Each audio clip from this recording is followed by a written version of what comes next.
Oke, baik. Jadi kita sudah memulai rekaman kita. Selamat malam saya ucapkan sekali lagi kepada semua yang sudah hadir bersama dengan kita, semua yang sudah bergabung dari jauh maupun dekat.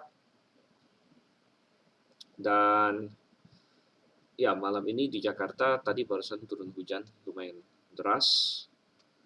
Um, tapi mungkin sekarang sudah agak tidak sederas tadi ya. Tapi kita akan memulai kelas kita dan kita akan mulai dengan bersatu dalam doa. Bapa di surga, kami mengucap syukur Tuhan, Engkau begitu baik dan oleh karena itu sungguh adalah kerinduan hati kami untuk semakin mengenal Engkau, semakin mengasihi Engkau. Dan kami mempelajari firman-Mu khusus untuk tujuan itu, supaya kami bisa mengenal Engkau lebih dalam lagi, lebih tepat lagi Tuhan. Dan salah satu topik yang kami pelajari yaitu Calvinisme, di mana ada perdebatan besar mengenai sifat-sifat Engkau. Oleh karena itu bimbing kami kepada kebenaran-Mu Tuhan. Kami berdoa dalam nama Yesus Kristus. Amin. Oke, baik. Coba kita lihat, kita sudah kita sedang mempelajari sejarah Calvinisme dan minggu lalu kita melihat ya tentang minggu lalu kita melihat sebentar, saya siapkan Alkitabnya dulu. Augustine, ya, tentang Augustine.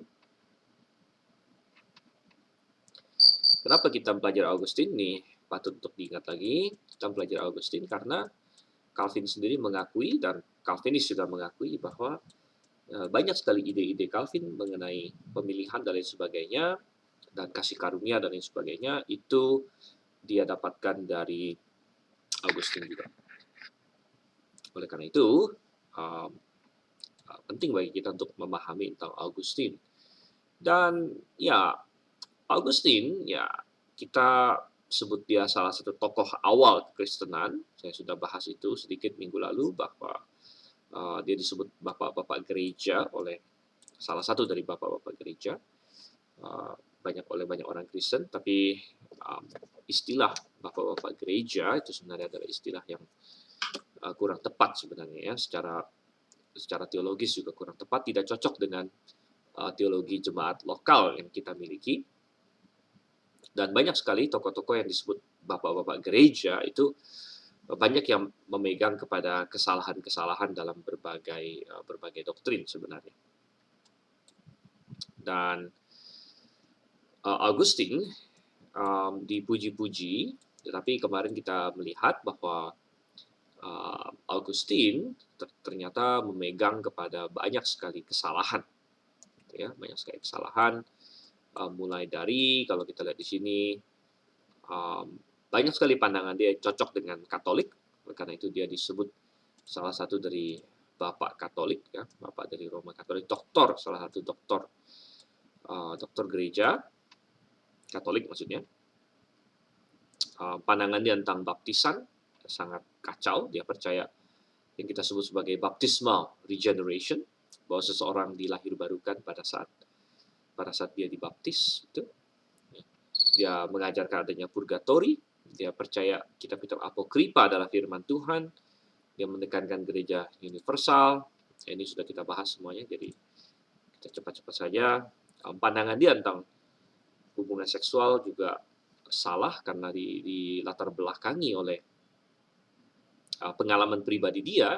Ketika dia belum bertobat, dia memang banyak jatuh ke dalam dosa seksual. Kemudian dia sempat juga masuk mazhab Manichaeism yang menekankan hidup selibat dan sebagainya, sehingga dia punya konsep hubungan seksual itu sesuatu yang kotor pada intinya, ya, dan hanya boleh dilakukan untuk menghasilkan keturunan. Jadi lebih dari itu tidak boleh dilakukan. Sehingga ya kita menjadi tanda tanya kalau misalnya ada pasangan suami istri yang mandul misalnya, tidak bisa punya anak atau lain sebagainya, apakah itu berarti mereka tidak boleh intim gitu ya? Dan sampai sekarang ya Katolik masih memegang bahwa tidak boleh memakai kontrasepsi sama sekali, itu dalam posisi Katolik. Kemudian sistem sakramen, ya kita melihat transubstansiasi, ini adalah doktrin yang sangat-sangat kacau, dan doktrin ini mengakibatkan banyak sekali orang martir, ya mati martir di abad-abad pertengahan, di Inkuisisi, karena mereka menolak doktrin transubstansiasi dan mereka dipaksa, ya kalau mereka tidak mau menerima doktrin transubstansiasi ini dan mempercayai bahwa hosti yang dipegang oleh imam itu adalah Tuhan, gitu. Jadi ini ketika hosti itu sudah berubah menjadi daging Yesus, ini jadi Tuhan, gitu. Sehingga sering dikatakan ini Tuhan kamu adalah roti. Dan mereka yang tidak mau mengakui itu, tidak percaya bahwa roti ini adalah Tuhan mereka, itu dianiaya dan dibunuh dan sebagainya. Dan munculnya penganiayaan itu juga ada perannya Augustine, karena dialah yang bertanggung jawab secara teologis untuk memulai suatu gerakan menganiaya orang yang dianggap sesat untuk dalam tanda kutip memaksa mereka masuk kepada kebenaran. Jadi argumennya adalah lebih baik kita membunuh tubuh mereka supaya jiwa mereka selamat, katanya. Kita paksa mereka dengan kekerasan, ya memaksa mereka diselamatkan, intinya memaksa mereka terima kebenaran menurut mereka. Tapi kita lihat bahwa posisi yang sangat tidak alkitabiah, sangat salah sekali. Dan akhirnya setelah lepas dari penganiayaan dari penganiayaan Roma, ya, kerajaan Roma, Kaisar Roma, penganiayaan sekuler, akhirnya masuk kepada penganiayaan agamawi, penganiayaan dari pihak gereja. Jadi lepas dari penganiayaan Roma sekuler, masuk kepada penganiayaan Roma Katolik. Dan wow, itu suatu hal yang mengerikan kalau kita membaca ceritanya dan sejarahnya gitu. Nah, oke. Nah, kita sampai di sana kira-kira. Nah, kita masuk ke poin T dari sini ya. Poin T. Jadi masih berlanjut dalam Augustine, dia juga mengajarkan bahwa manusia telah dipilih dari semula untuk masuk surga atau masuk neraka. Jadi sudah dipilih dari semula untuk masuk surga atau masuk neraka. Jadi doktrin pemilihan, dan ini yang akhirnya menjadi landasan dari Calvinisme, gitu ya. Dan doktrin pemilihan bahwa seseorang manusia sudah dipilih dari semula untuk masuk surga atau masuk neraka ini berdasarkan pemahaman yang salah tentang pemilihan, karena Augustine mengajarkan pemilihan yang tidak bersyarat, ya, yang akan diikutin oleh Calvin nanti ya. Jadi pemilihan yang dimaksud adalah pemilihan yang tak bersyarat. Tak bersyarat artinya tanpa memperhitungkan kehendak bebas manusia gitu. Dan iman manusia tanpa memperhitungkan itu. Namun ironisnya Augustine sendiri tidak terlalu mantap dalam hal apakah seorang yang telah lahir baru masih dapat terhilang. Dia sepertinya mengindikasikan bahwa dia percaya masih bisa, gitu ya, masih bisa terhilang. Yang cukup aneh, gitu, cukup aneh karena kalau manusia sudah dipilih dari semula kok bisa terhilang lagi, gitu kan? Jadi ya kadang-kadang apalagi penulis-penulis zaman dulu ya, kadang-kadang mereka tidak terlalu konsisten juga dalam tulisan mereka, atau bisa juga menunjukkan perubahan pandangan, ya karena mereka kan tidak hidup lagi, kita tidak bisa tanya-tanya mereka, maksud kamu apa sih, gitu kan? Kok di sini nulis begini, di sana nulis begitu, karena mereka sudah tidak hidup lagi. Jadi bisa jadi mereka memang tidak konsisten dalam teologi mereka, atau mereka mengalami perubahan pandangan, ya, dan tulisan mereka yang belakangan berbeda dengan tulisan mereka yang terlebih dahulu, gitu. Oke. Nah, kenapa doktrin pemilihan Augustine jadinya seperti itu? Nah, itu poin U, doktrin pemilihan atau predestinasi Augustine tersusun semakin rapi ketika dia berdebat dengan seorang yang namanya Pelagius. Nah, ini akhirnya menjadi terkenal. Ini juga satu nama yang perlu kalian ketahui. Pelagius menentang Augustine dalam beberapa hal. Nah, beberapa hal ini sebagian kita setuju, sebagian kita tidak setuju. Ya. Antara lain, satu, Pelagius bertentangan dengan Augustine, mengajarkan bahwa bayi yang tidak dibaptis tidak binasa. Jadi ini kembali ke masalah apa fungsi dari baptisan. Ingat bahwa Augustine percaya di mana tadi ya, halaman sebelumnya ya, saya tidak akan buka. Tapi di halaman sebelumnya ada poin di mana dikatakan Augustine percaya bahwa baptisan menyelamatkan. Jadi seseorang dilahirbarukan pada saat dia dibaptis, gitu kan? Sehingga baptisan itu penting untuk keselamatan, ya, pengajaran Augustine. Sehingga Augustine punya posisi kalau bayi harus dibaptis ya supaya dia bisa selamat, gitu. Bayi harus dibaptis supaya selamat. Jadi kita melihat kekacauan ya, dan kita bisa melihat kenapa baptisan bayi menjadi sangat-sangat marak dilakukan karena kesalahan makna baptisan. Karena kesalahan teologis menganggap baptisan menyelamatkan, dan kalau baptisan menyelamatkan maka bayi harus secepat mungkin dibaptis. Sehingga Augustine juga mengajarkan bahwa kalau bayi ada yang mati sebelum dia dibaptis, maka bayi itu akan binasa. Bayi itu akan binasa. Jadi dia perlu dibaptis. Kalau dia dibaptis maka dia akan selamat. Kalau dia tidak dibaptis dia akan binasa. Nah, ya Pelagius ya menentang hal ini. Pelagius berkata tidak ya. Kalau bayi meninggal, walaupun dia tidak dibaptis, bayi itu tetap akan diselamatkan. Karena baptisan tidak ada hubungannya dengan keselamatan tidak ada hubungannya dengan baptisan.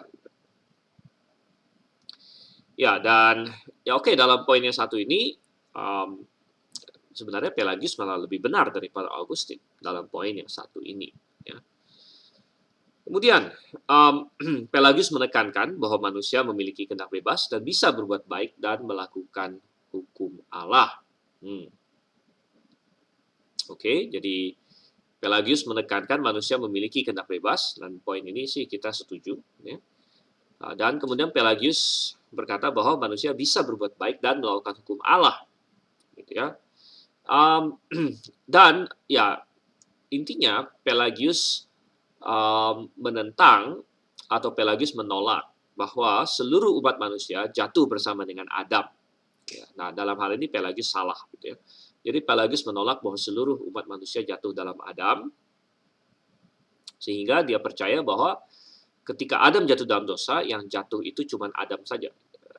Umat manusia tidak ikut jatuh, sehingga pengaruh Adam bagi kita hanyalah dia menjadi contoh yang buruk, teladan yang buruk.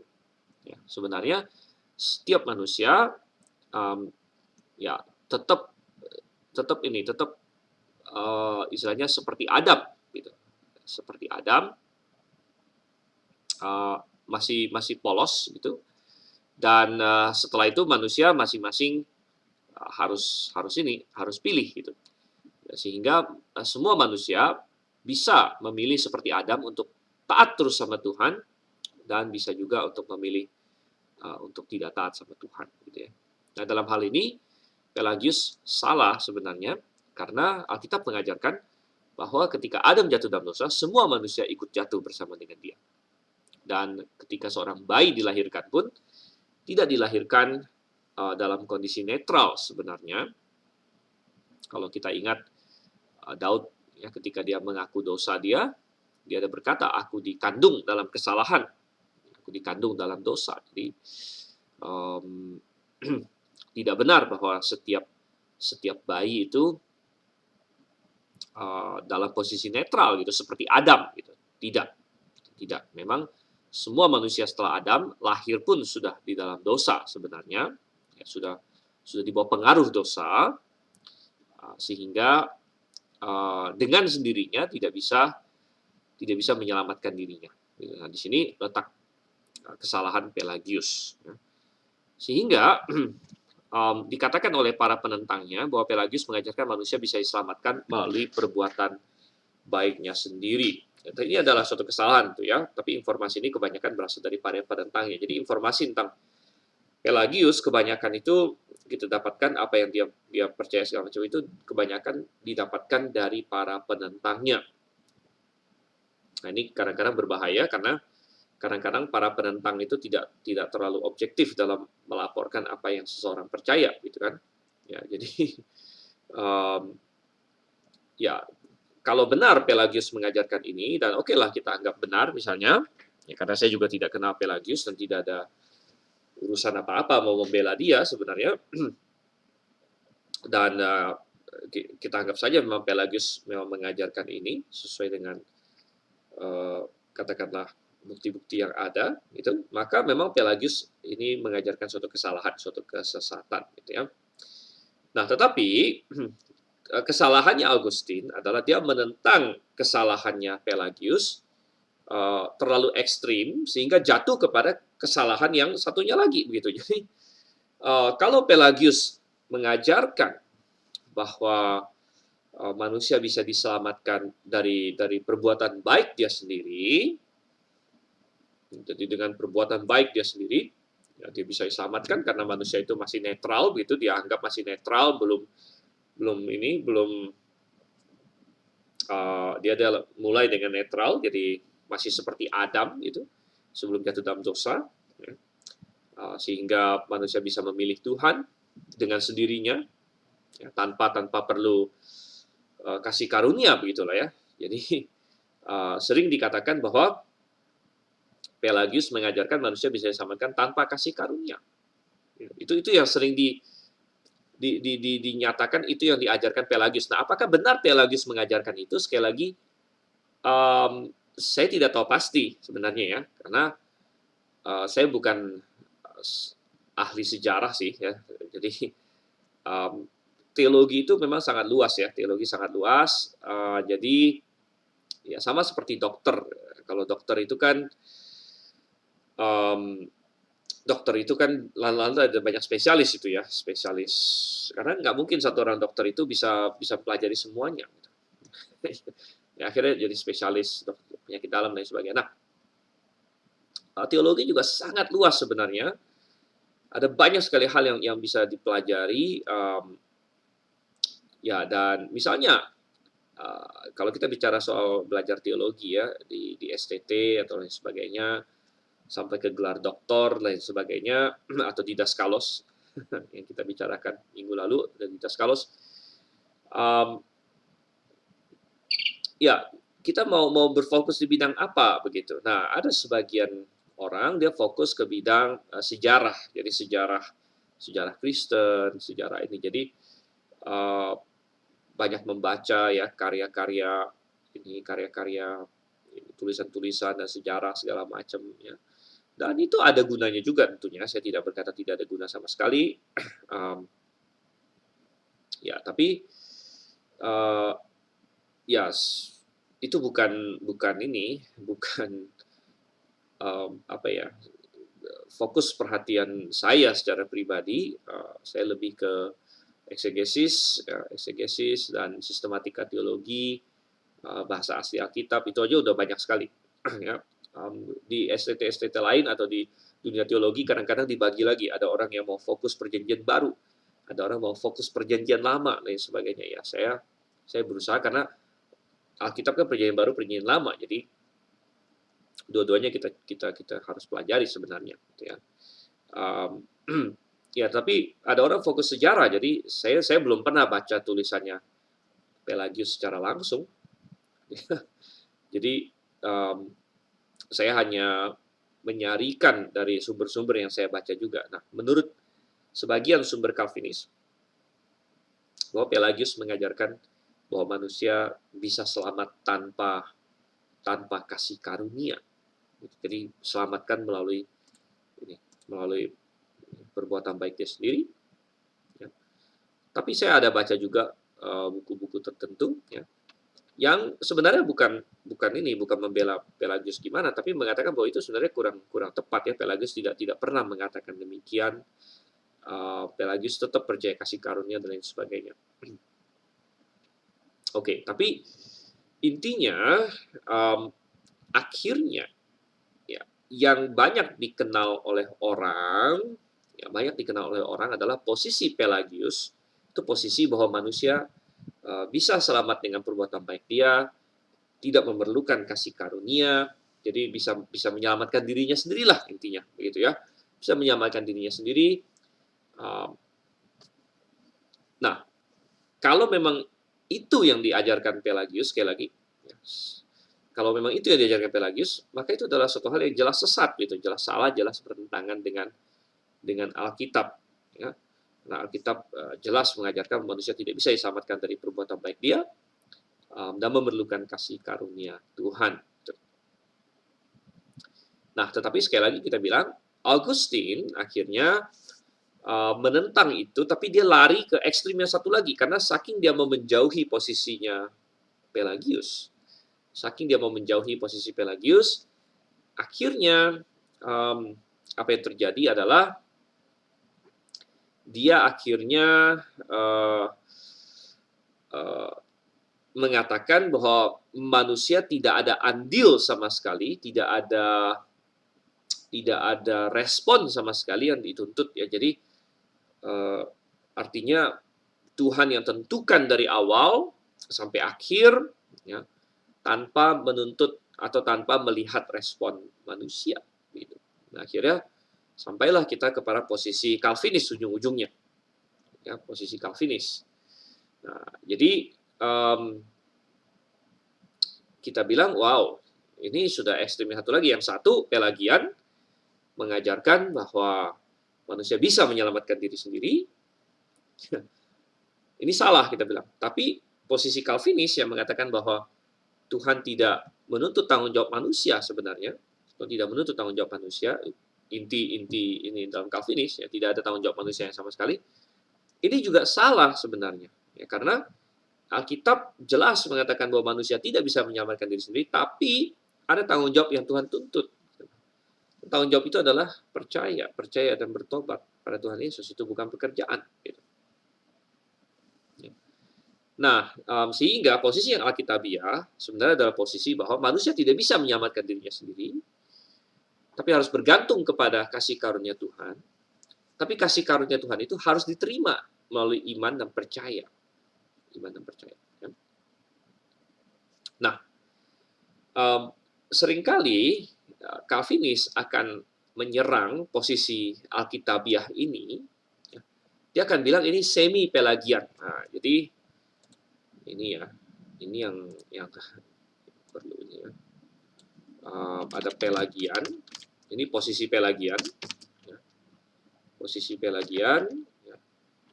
Kemudian ada posisi Augustinian. Augustinian yang akhirnya lama-lama menjadi Calvinis. Ya. Jadi posisi Pelagian, posisi Augustinian. Nah, tadi sudah kita bilang Pelagian. Kita bilang Pelagian itu percaya, ya. Dan ini sekali lagi berdasarkan apa yang di orang omongkan gitu sekarang, ya. Apakah Pelagius benar-benar mengajarkan ini? Itu hal kedua lagi. Pelagian katanya mengajarkan bahwa manusia diselamatkan, ya, oleh perbuatan sendiri, ya, tanpa kasih karunia, tidak perlu kasih karunia. Sedangkan Augustinian Calvinis bahwa tidak ada tanggung jawab manusia dalam keselamatan. Sehingga kita bilang posisi Alkitab, ya, posisi Alkitab adalah bahwa manusia perlu kasih karunia, ya, perlu kasih karunia, tapi perlu merespon juga, perlu merespon. Jadi tanpa kasih karunia manusia tidak bisa diselamatkan, tapi Tuhan yang memberikan kasih karunia menuntut manusia untuk merespon positif kepada kasih karunia itu melalui percaya, ya. Nah, kita bilang ini akan dituduh semi Pelagian. Ya, sebentar ini sedikit. Oke, ini kepotong sedikit bahwa akan dituduh semi Pelagian, kita bilang.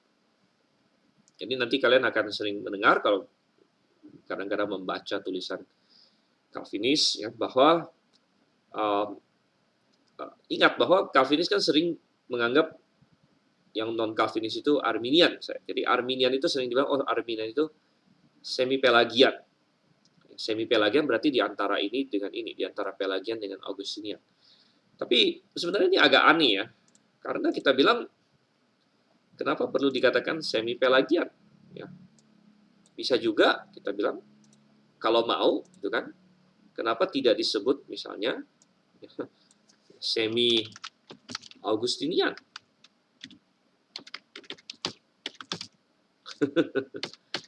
Semi Augustinian bisa juga. Nah, sebenarnya karena ya, kenapa mereka sebut semi Pelagian? Ini adalah taktik sebenarnya, ya taktik karena Calvinis ingin mengaitkan posisi yang di tengah ini mau dikait-kaitkan dengan Pelagian karena Pelagian ya kalau benar dia mengajarkan ini memang sesat gitu. Ini posisi sesat ya, posisi Pelagian ini posisi sesat sebenarnya, gitu kan? Tetapi dari sisi ini, oke, tulisannya nggak kelihatan. Tulisan yang mana yang nggak kelihatan ya Pak? Yang lain kelihatan nggak?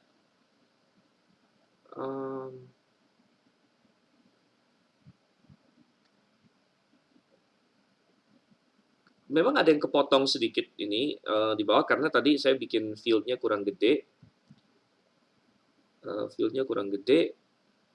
Tapi ini mestinya kelihatan nih, yang kelihatan di saya ya, Pelagian manusia diselamatkan oleh perbuatan sendiri,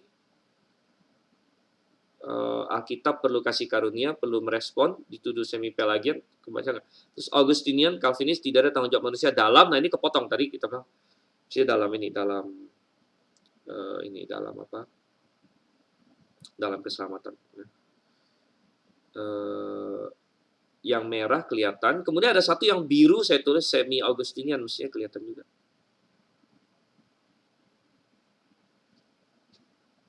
Oke.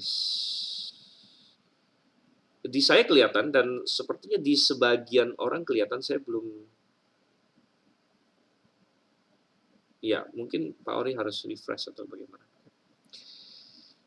Oke, jadi sedikit nih. Sedikit kendala-kendala teknis.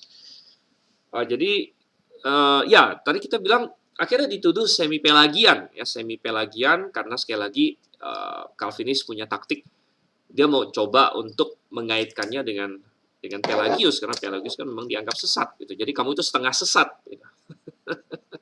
Setengah sesat gitu kan. Kalau Pelagian sesat berarti kamu setengah sesat gitu.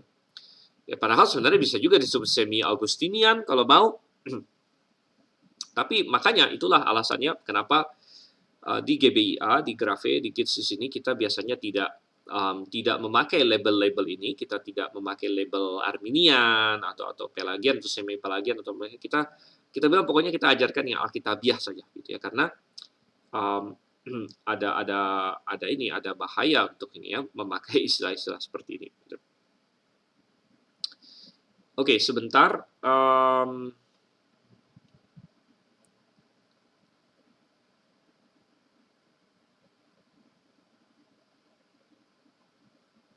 Evan bertanya apa ini? Pelagius memang tidak menentang baptisan bayi, tapi percaya baptisan is in the mark of sanctification. Augustinus percaya baptism was necessary for remission of sin. Ya, jadi sekali lagi terus terang saya bukan ahli ini ya, ahli apa yang diajarkan oleh Pelagian gitu. Tetapi dari yang saya pahami, seperti yang Evan tulis di sini, kalau misalnya Pelagius bilang dia percaya baptism is the mark of sanctification, bagi kita itu nggak masalah. Malah kita juga percaya seperti itu. Artinya begini, baptisan adalah tanda pengudusan. Artinya kita bilang bagian dari pengudusan itu adalah ketaatan. Jadi baptisan adalah bagian dari ketaatan kita kepada Tuhan. Gitu. Sedangkan Augustine percaya baptisan itu perlu untuk keselamatan. Kan? Jadi ya kita bilang Tapi yang jelas, uh, Pelagian dari yang saya baca, ya Pelagius, salah satu yang salah satu poin debatnya dengan Augustine adalah masalah bayi yang tidak dibaptis, gitu. Bayi yang tidak dibaptis, di mana Augustinus percaya bayi kalau nggak dibaptis dia binasa, sedangkan Pelagius menentang hal tersebut. Ya. Jadi mark of sanctification maksudnya adalah uh, ya artinya orang yang sudah diselamatkan yang mau tambah maju di dalam ketaatan atau pengudusan dirinya gitu. Dan sejauh itu sih kita nggak menentang gitu, berarti kita percaya kita sama dalam pengertian orang diselamatkan dulu baru kemudian dia mau dibaptis untuk langkah awal ketaatan kita bilang ya. Jadi sekali lagi kalau saya tidak salah tulisan Pelagius yang tersisa bagi kita itu tidak lengkap, artinya terpotong-potong ya, dan tidak terlalu banyak tulisan Pelagius, sehingga kebanyakan dari apa yang kita tahu tentang apa yang diajarkan Pelagius itu banyak berasal dari tulisannya Augustine. Jadi kita tahu apa yang dipelajari, apa yang dipercaya Pelagius itu dari tulisan Augustine dan tulisan lawan-lawan yang lain. Ketika mereka menulis untuk melawan Pelagius, mereka bilang, oh Pelagius percaya begini, begini, begini, begini, gitu ya. Nah ini kan katanya Augustine atau katanya lawan-lawan yang lain, yang ya bisa benar, bisa juga misrepresentasi sebenarnya dari apa yang ini ya, apa yang benar-benar dia percaya. Oke, baik. Kita lanjut lagi. V sebenarnya, VUV. Augustine mengajarkan bahwa karena kejatuhan ke dalam dosa, manusia tidak mampu apa ini? Untuk percaya kepada Allah ya. Jadi ini yang nanti akan dipegang oleh Calvin juga, akhirnya menjadi total depravity, gitu kan? Jadi nanti kita akan bahas semua untuk poin-poinnya. Ini hanya sekilas saja lewat total depravity, bahwa manusia sejak jam dosa tidak bisa percaya pada Tuhan lagi, gitu. Tidak bisa percaya. Dan bahwa haruslah Allah yang dengan kasih karunia memberikan iman atau percaya pada orang itu. Sehingga di dalam pandangan Augustine atau pandangan Calvin, iman itu sebenarnya bukan respon manusia. Iman itu adalah bukan respon manusia, tapi iman itu adalah dari Allah juga gitu. Jadi kalau ada orang yang tidak beriman, itu karena Allah tidak memberi sebenarnya. Jadi kalau ada orang beriman itu karena Allah memberi. Jadi sebenarnya nggak ada hubungan dengan orangnya gitu. Nah, nanti kita akan kritiki itu dan kita akan lihat ya, tapi itu nanti untuk poin-poin belakangan. Tapi ini hanya untuk memperlihatkan bahwa apa yang Calvin percaya memang dasarnya sudah mulai dari Augustine. Manusia tidak memiliki kehendak bebas untuk percaya atau tidak percaya. Keputusan Allah untuk menyelamatkan seorang dan membinasakan lainnya adalah sepenuhnya arbiter. Ya. Tidak dipengaruhi oleh apa yang kita lakukan, jadi sekali lagi tadi tidak bersyarat. Dan bahwa predestinasi itu sudah dilakukan sebelum dunia diciptakan. Mereka yang dipredestinasikan untuk keselamatan tidak mungkin tidak selamat. Mereka yang ditentukan untuk binasa tidak mungkin selamat. Jadi poin ini sama dengan Calvinis. Augustine juga percaya bahwa tidak ada seorang pun yang bisa tahu dia orang pilihan atau bukan. Nah, ini mungkin sedikit beda dengan Calvin hari ini ya. Calvinis kebanyakan mengatakan bahwa mereka tahu. Tapi sebenarnya kalau kita mau konsisten, kalau seorang Calvinis mau konsisten, dia juga tidak bisa tahu dia orang pilihan atau enggak sebenarnya. Sampai dia mati nanti. Baru dia tahu. Setelah dia mati ya orang jelas sudah tahu. Itu kan sudah entah masuk surga atau masuk neraka. Gitu. Tapi Augustine di sini lebih konsisten ya. Sehingga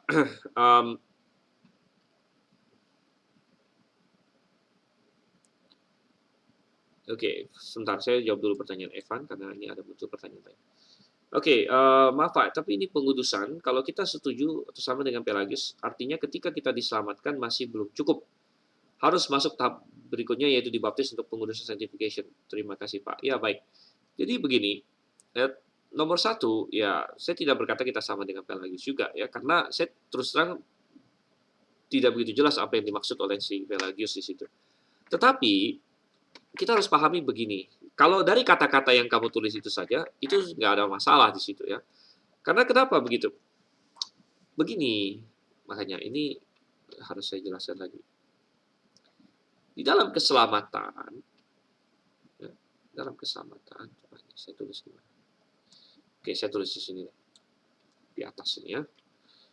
Jadi keselamatan itu ada macam-macam ya. Ada yang namanya justification. Justification justification ya, dan regeneration ya. Apa itu? Justification artinya pembenaran ya, pembenaran. Nah, kemudian ada sanctification, ini pengudusan ya. Kemudian ada nanti glorification. Ini adalah tahapan-tahapan di dalam keselamatan kita. Jadi justification and regeneration itu terjadi pada saat seseorang percaya. Saya ya. Ini adalah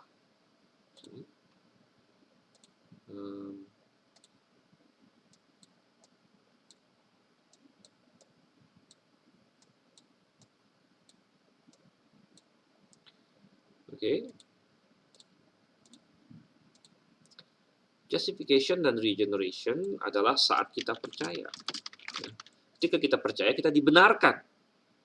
Nah, dibenarkan itu kan berarti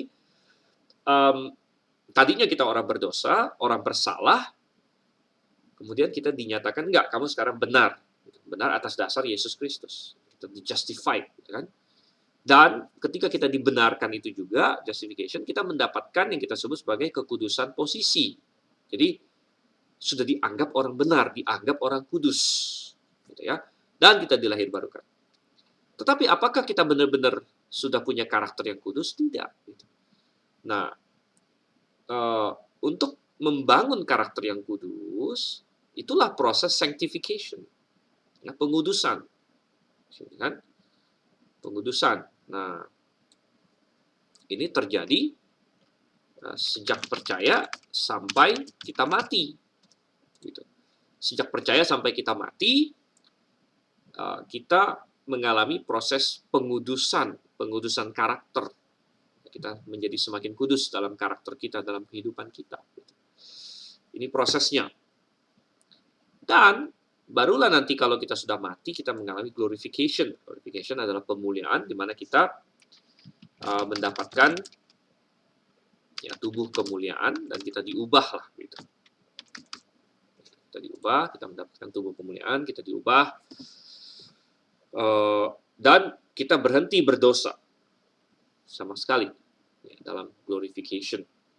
Ya, jadi justru kita bilang the mark of sanctification. Jadi baptisan itu adalah setelah proses justification regeneration itu, kita bilang. Makanya kita berbeda dengan Katolik. Katolik percaya bahwa baptisan itu untuk lahir baru. Orang dibaptis dulu, baru dia lahir baru. Makanya disebut baptismal regeneration.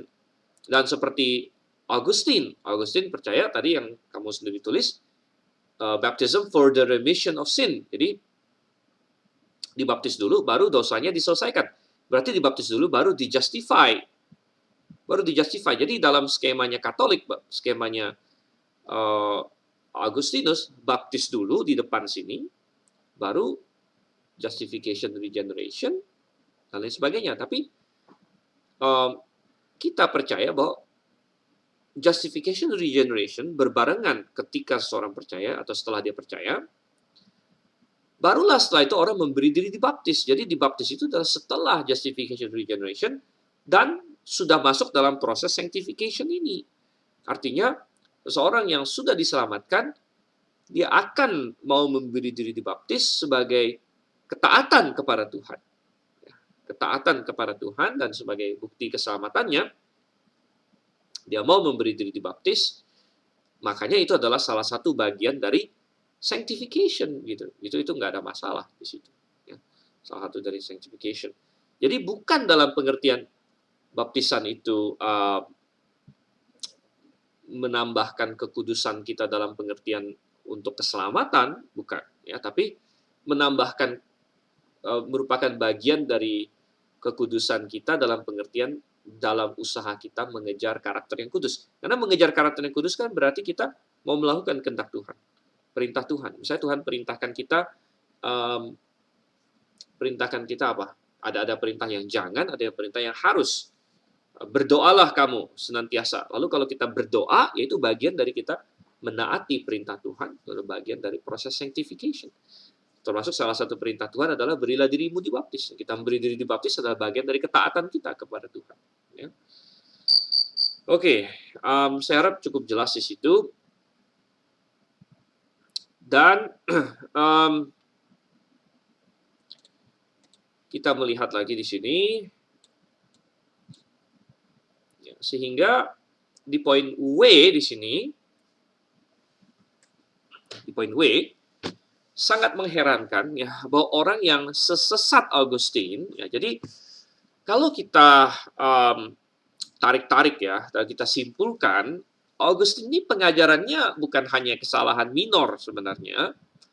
Ya, jadi memang kesalahan itu kan banyak gradasi dan banyak apa ya? Banyak tingkatan lah begitu. Tidak semua kesalahan itu sama bobotnya. Ada kesalahan yang lebih berat, sehingga kalau kita mau lihat Augustine ini kesalahannya sejauh apa? Di minggu lalu kalau saya tidak salah, kita ada bahas sedikit tentang tokoh-tokoh awal kekristenan. Dan saya katakan di antara tokoh-tokoh awal kekristenan ada yang lumayan bagus gitu, masih lumayan bagus ya. Mungkin salah pun salah dikit-dikit aja, tidak terlalu banyak misalnya. Dan ada yang salahnya sangat parah begitu ya, sangat parah. Nah, Augustine ya, coba kita lihat dari kita ingat-ingat lagi apa itu. Masalah keselamatan saja sudah sangat kacau. Masalah dia percaya baptisan menyelamatkan, kemudian dia tambahin lagi sakramen.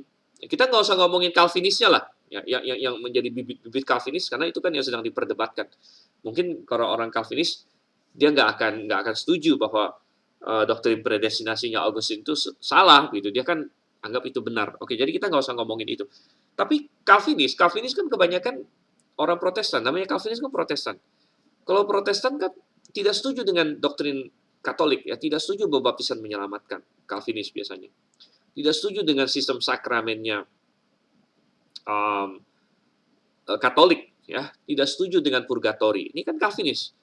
Gereja Reform, ya, Presbyterian, mereka tidak setuju dengan sakramen, tidak setuju dengan purgatori, tidak setuju dengan apokripa, ya, tidak setuju dengan. Jadi sebenarnya dari Augustine banyak sekali yang mestinya Calvinis itu nggak setuju gitu, tidak setuju dengan Augustine maksudnya. Ya.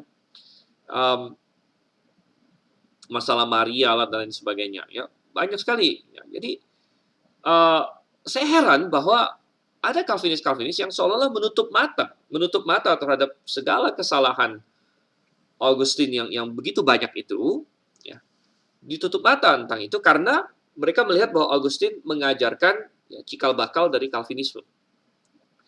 Cikal bakal dari Calvinisme. Sehingga mereka memuji Augustine sebagai seorang teolog yang hebat.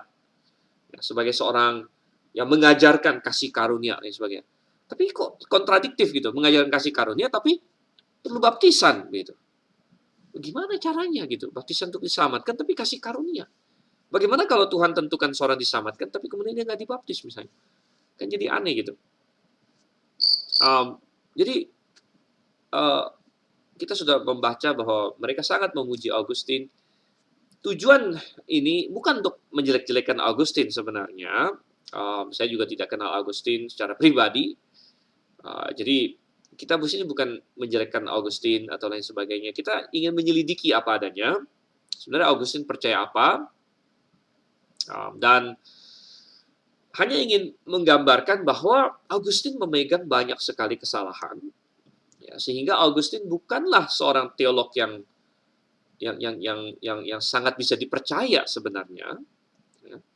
Bukanlah seorang teolog yang sangat dapat dipercaya, sehingga tidak ada dasarnya untuk memuji Augustine, ya. Dan justru dia harus dicurigai, gitu, harus dicurigai.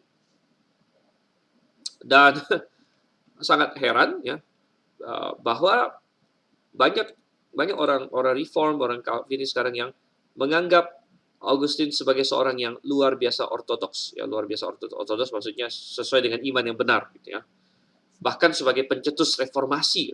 Wah, Jadi kadang ada yang bilang, "Oh, Augustine itu sebenarnya pencetus reformasi dari ribuan tahun sebelum reformasi." Kita bilang, "Loh, aneh-aneh saja kalau dia pencetus reformasi, kenapa dia bisa jadi doktor Roma Katolik gitu? Kenapa hampir semua doktrin Katolik yang besar-besar ada cikal bakalnya di Augustine kalau gitu?" Ya, dan itu semua hanya karena Augustine merupakan pencetus teori-teori Calvin. Ya. Nah, kalau Augustine dapat sesat dalam kebanyakan doktrinnya, bukankah doktrinnya tentang predestinasi patut dicurigai juga? Ini yang menjadi pertanyaan besar dan patut untuk kita renungkan. Ya. Oke, itu Augustine. Kita akan berlanjut ke John Calvin sekarang. Kalau tidak ada pertanyaan lagi, apakah ada? Masuk ke John Calvin. Ya. Saya tunggu pertanyaan. Dan atau kita akan break sebentar lah ya untuk kasih waktu siapa tahu dia mau bertanya. Plus sekaligus memang kita udah di tengah-tengah, jadi sebelum kita masuk ke John Calvin kita akan istirahat sebentar, silakan sekitar 4 sampai 5 menit.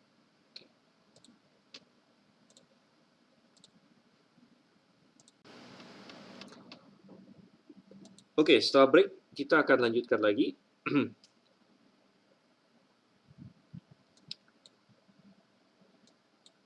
Pertama pertanyaan dari Evan, Pak, apakah bisa kita katakan pengajaran Calvin jika ditelusuri ke belakang maka akan sampai kepada Augustinus? Itu benar. Demikian juga Arminius akan sampai ke Pelagius. Itu salah. Gitu. Jadi Arminius tidak sampai kepada Pelagius karena berbeda total gitu, bukan berbeda sedikit, gitu ya. Berbeda total, berbeda pada poin intinya gitu. Di mana Arminius itu James Arminius nanti kita akan lihat ya. Yang sering dituduhkan adalah bahwa Arminius itu nanti semi Pelagian. Yang tadi saya bilang, ya, semi Pelagian. Ya, tetapi itu pun salah sebenarnya. Nanti kita akan bahas lebih lanjut lagi ya. Oke, kemudian tadi apa ini? Dari account-nya Heru mau tanya, ini bukan Heru kan? Ini kan yang di asrama yang di GIS. Ya silakan kalau mau tanya. Oke, tadi ada nulis sedikit.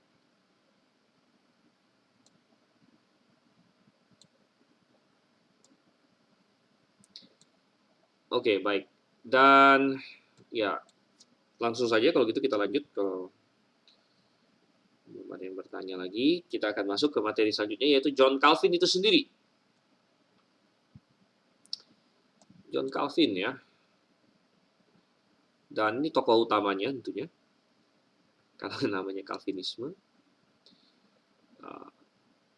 Walaupun ya, dan apa fungsinya kita mempelajari tentang John Calvin ya? Nomor satu karena Calvinisme itu kan dari nama Calvin itu sendiri. Walaupun ada cukup banyak penganut Calvinisme yang akhirnya berkata, oh kami tidak ikut Calvin, ya, tidak Calvin, hanya kebetulan namanya saja Calvinisme.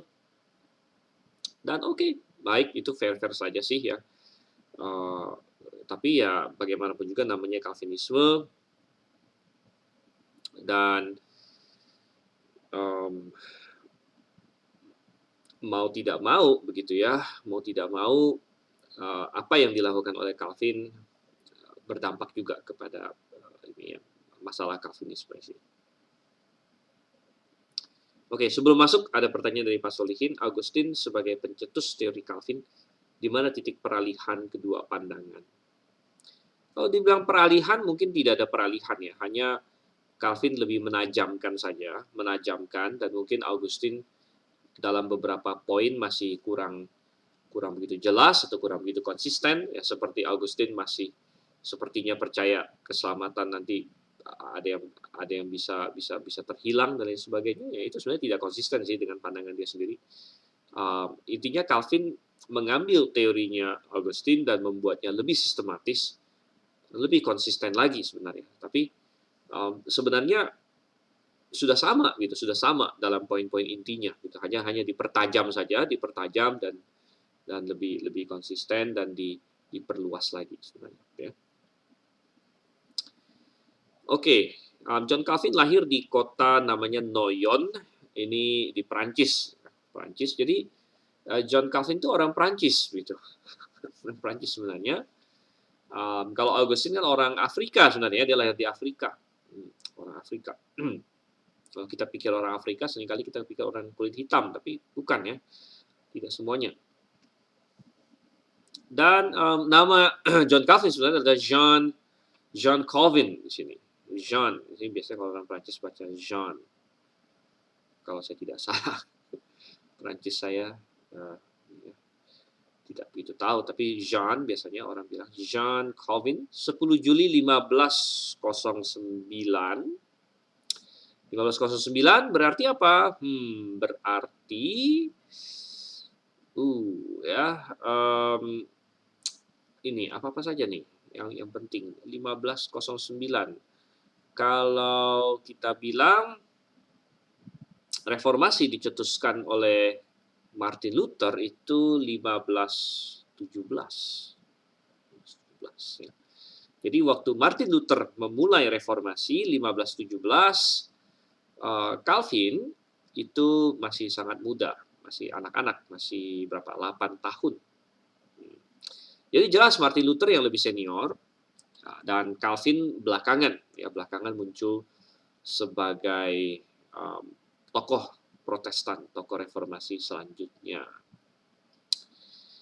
Oke, nama dia dalam bahasa Inggris akhirnya menjadi Calvin pakai C, dalam bahasa Indonesia Calvin pakai K,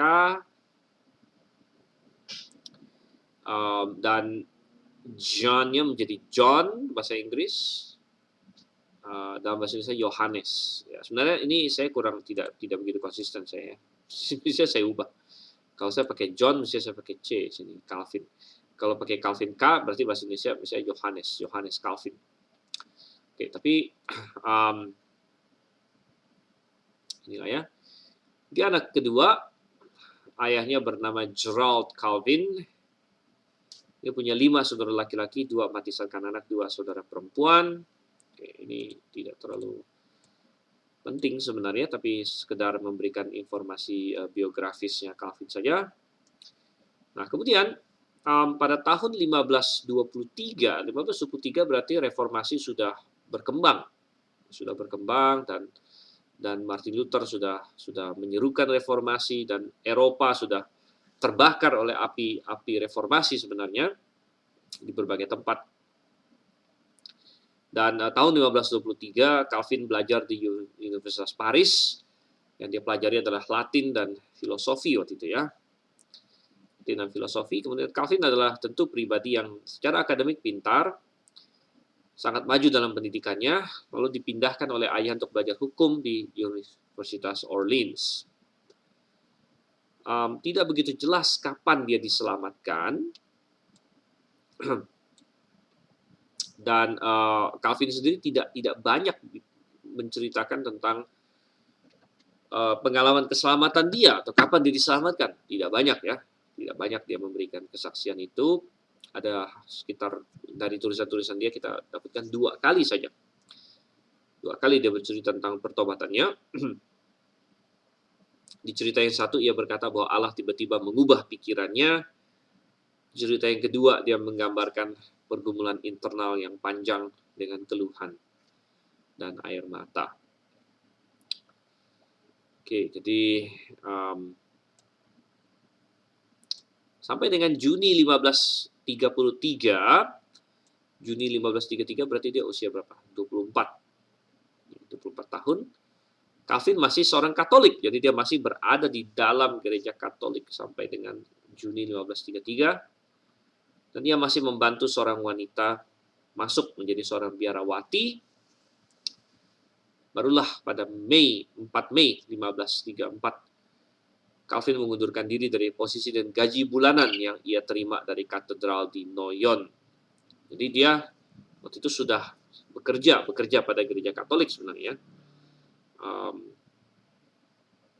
Akhirnya dia mundur tahun 1534. Dan sepertinya dia terpengaruh oleh doktrin-doktrin reformasi, sehingga akhirnya dia meninggalkan gereja Katolik pada akhir 1533, jadi 34 ya, ini ya, dia keluar dari Katolik, tapi sudah dimulai ya pergumulan dia sepertinya tahun 1533 di Paris di College Royal, rektornya yang adalah teman Calvin bernama Nicholas Cop berkhotbah bahwa gereja Katolik harus direformasi. Jadi ingat, reformasi terpantik di Jerman, ya, kemudian menyebar ke berbagai negara lain, termasuk Perancis di sini. Cop dianggap sebagai penyesat dan diusir ya, dari Paris. Calvin juga diincar dan dia terpaksa bersembunyi. Sehingga pada akhir tahun 1534 Calvin terpaksa keluar dari Prancis dan tahun 1535 ia bergabung dengan Cop di kota Basel. Ya, Basel ini di Switzerland ya, kalau saya tidak salah. Jadi ya demikianlah pada waktu itu ini ya, reformasi ini berkembang dan akhirnya tiap-tiap kota di Eropa memilih ya, ada kota yang loyal kepada Katolik, ada kota-kota yang akhirnya memilih para reformator, sehingga peta Eropa waktu itu ya seperti dalam tanda kutip seperti perang juga gitu. Seperti perang, ada wilayah Katolik, ada wilayah Protestan. Dan kadang-kadang berbahaya bagi orang Protestan kalau ditemukan di daerah Katolik. Dia bisa diusir, bisa disita. Jadi kalau misalnya Anda seorang warga negara di wilayah Katolik, Anda warga negara di situ, Anda punya rumah segala macam di situ, tapi kemudian Anda vokal, Anda menentang Katolik, Anda tidak percaya Katolik dan lain sebagainya, Anda menyatakan diri Protestan, Anda bisa diusir seperti Calvin dan lain sebagainya. Akhirnya mereka terpaksa pergi dari tempat mereka, atau bisa sampai akhirnya dihukum mati, ya, sampai dihukum mati. Nah, yang sering dilupakan dalam semua ini, ya walaupun tidak ada hubungan langsung dengan topik kita, tapi ini sangat menarik. Yang sering dilupakan dalam semua ini adalah kaum Anabaptis. Jadi ada seorang sejarawan namanya Verduin, kalau saya tidak salah. Dia menulis buku The Stepchildren of the Reformation. Jadi artinya apa? Anak tiri di masa reformasi. Anak tiri di masa reformasi yang dia maksud adalah kaum Anabaptis. Gitu. Jadi Katolik punya wilayahnya, Protestan punya wilayahnya. Karena Protestan setelah keluar pun mereka masih membawa serta konsep sacred society. Jadi mereka masih menggabungkan ini gereja mereka dengan negara gitu. Jadi masing-masing punya wilayah, tapi kaum Anabaptis tidak punya wilayah. Jadi kalau Protestan ada di wilayah Katolik, dia bisa dianiaya. Katolik di wilayah Protestan juga bisa dianiaya. Anabaptis dianiaya di mana-mana gitu. Hingga disebut the stepchildren of the Reformation dalam buku yang ditulis oleh kalau saya tidak salah namanya Verduin. Dan ya, jadi akhirnya itu ada kisahnya sendiri dan itu banyak kita pelajari di sejarah Baptis ya, sejarah Baptis, jadi sangat menarik. Dan ya akhirnya kaum Anabaptis kalau di wilayah Katolik dianiaya, masuk di wilayah Protestan sebagian juga dianiaya, saya tidak katakan semua, tapi sebagian juga dianiaya, dan akhirnya mereka harus benar-benar cari wilayah yang agak sedikit toleran lah gitu ya terhadap mereka. Ya, jadi sangat-sangat sulit ya hidupnya waktu itu. Tapi di situ suatu semangat yang berkobar-kobar dan berapi-api bagi Tuhan. Oke, kemudian lanjut lagi di sini.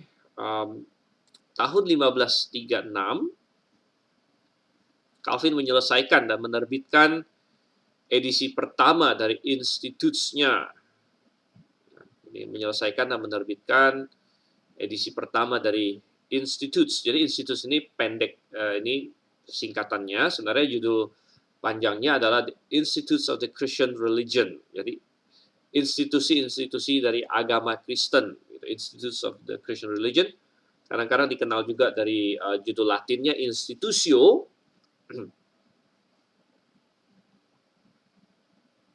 Dan 1536 berarti ini baru 2 tahun setelah ia resmi keluar dari Katolik. Ya, 2 tahun setelah ia resmi keluar dari Katolik.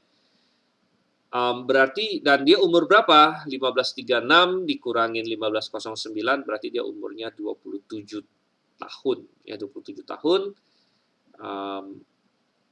Dan dia keluar dari Katolik dan dia menulis Institutio.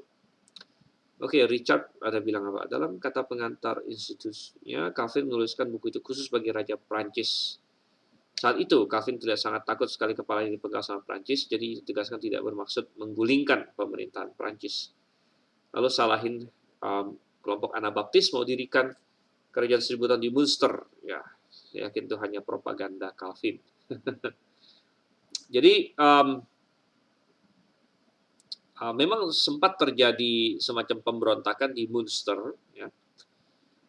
Dan itu sering disalahkan sebagai kaum Anabaptis, gitu. Tapi sebenarnya apakah kelompok di Munster itu benar kelompok Anabaptis itu masih banyak diperdebatkan. Ya. Dan sebenarnya pemberontakan di Munster itu tidak bersifat ini ya, tidak bersifat teologis sebenarnya, tetapi lebih kepada suatu pemberontakan sosial. Gitu. Pemberontakan sosial, karena ingat bahwa di Eropa di masa itu sistem feodal,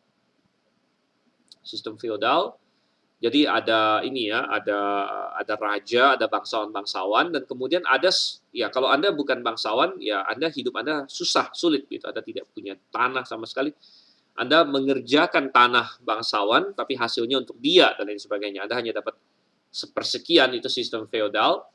Kadang-kadang saya nonton, saya ada baca-baca buku ya dari masa feodal dan sebagainya, baik di Inggris dan sebagainya. Kesimpulan saya adalah kalau Anda hidup di masa feodal, Anda lahir sebagai bangsawan, wah hidup Anda enak memang.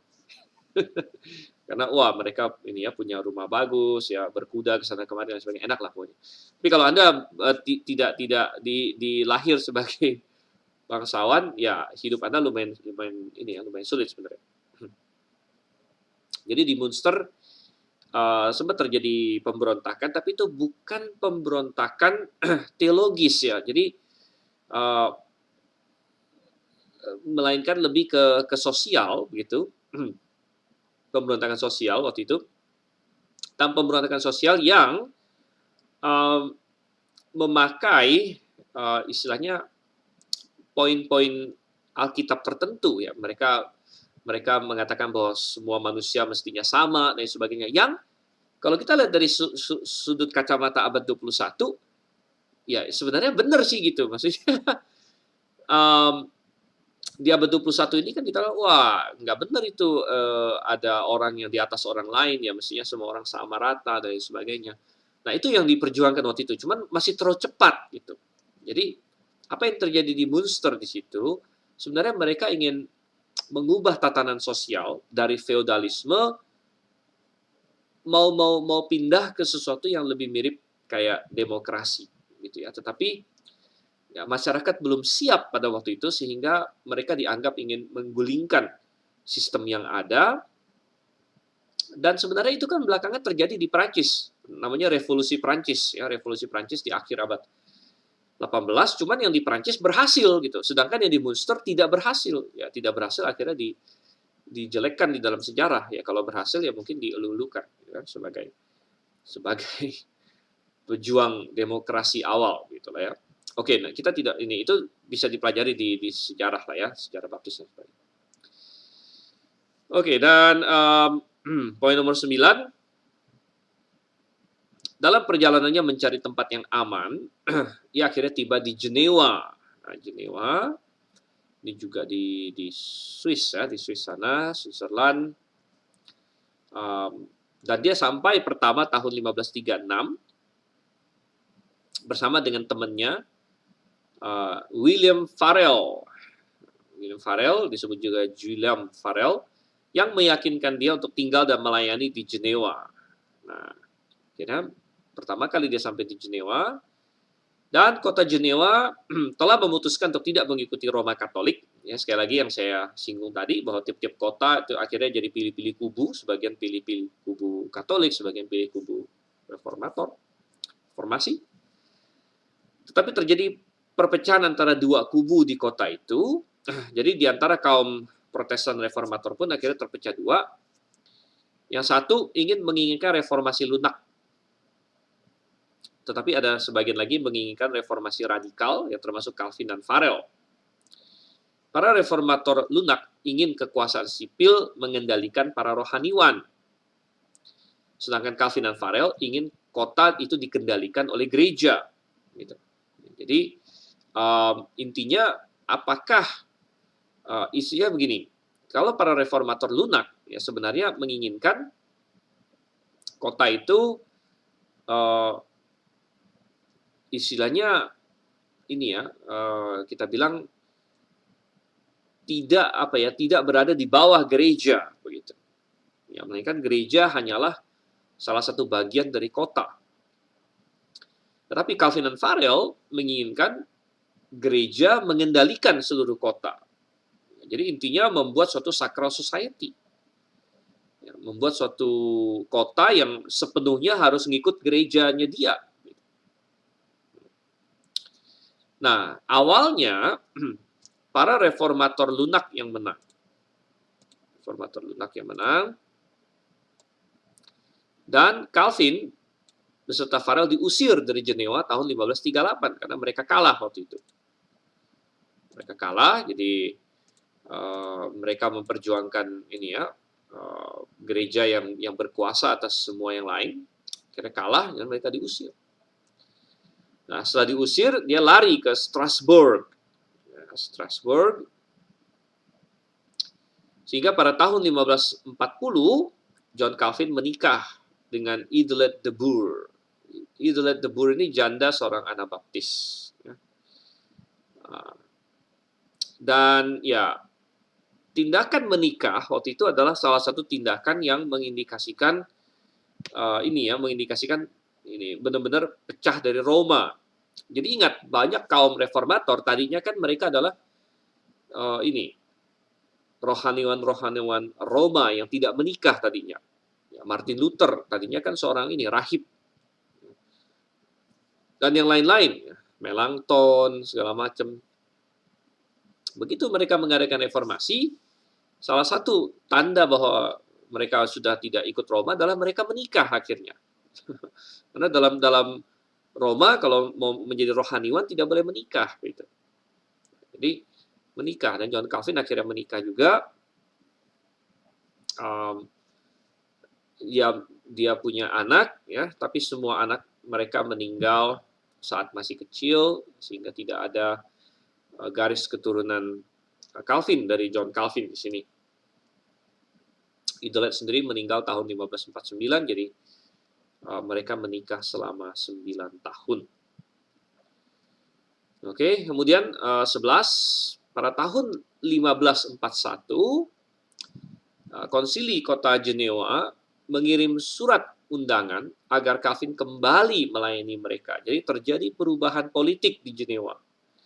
Terjadi perubahan politik di mana akhirnya kaum yang tadinya menolak reformasi radikal, ya, entah berganti orang atau entah bagaimana, ya, intinya akhirnya dipanggil lagi. Ya, Calvin dipanggil, dan di situ Calvin harus membuat suatu keputusan besar dalam hidupnya, apakah dia mau kembali ke Jenewa untuk melayani di sana atau tidak.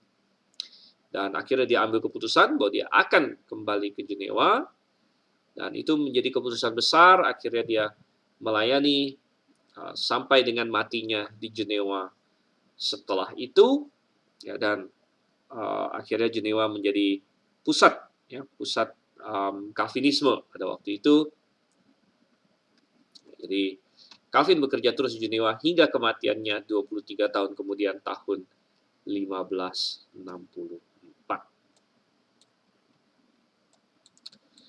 Oke, jadi itu sedikit pendahuluan.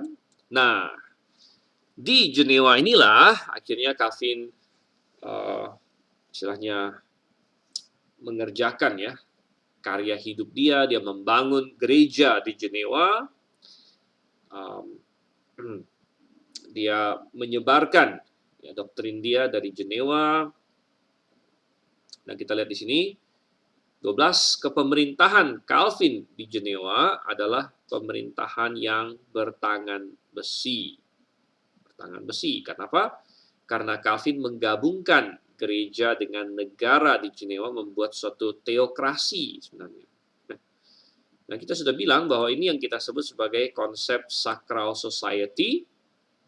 Saya tulis di sini konsep sacral society, di mana agama atau gereja ya bergabung dengan negara, dan ini pernah Tuhan pakai. Jadi Israel adalah konsep demikian, sacral society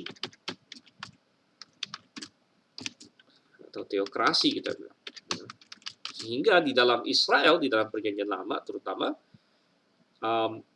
hukum Tuhan, yaitu adalah hukum negara. Dan kalau Anda perhatikan di hukum Taurat, kesalahan apa saja yang bisa dihukum mati, selain kesalahan-kesalahan yang bersifat sipil, pidana, gitu. Misalnya membunuh orang, dibunuh, dia akan dihukum mati. Ya. Menculik, memperkosa, macam-macam lagi. Tapi hukum-hukum Tuhan, yang bersifat rohani sebenarnya, hubungan manusia dengan Tuhan, juga bisa dihukum mati. Ya, misalnya menyembah Allah lain, membuat patung untuk menyembah dan sebagainya, menyembah berhala. Sebenarnya itu dihukum mati juga, gitu. Menghujat Tuhan dihukum mati. Melanggar hukum hari Sabat bisa dihukum mati. Jadi kita melihat ya Israel adalah sacral society atau suatu teokrasi pada waktu itu. Nah, ketika Tuhan Yesus sampai ke muka bumi ini, dia tidak mendirikan suatu negara yang baru, dia mendirikan yang disebut eklesia atau jemaat. Kita sudah bahas ini di eklesiologi, dan ini juga salah satu poin yang sangat penting dalam dispensasionalisme, bahwa Israel bukan gereja, gereja bukan Israel.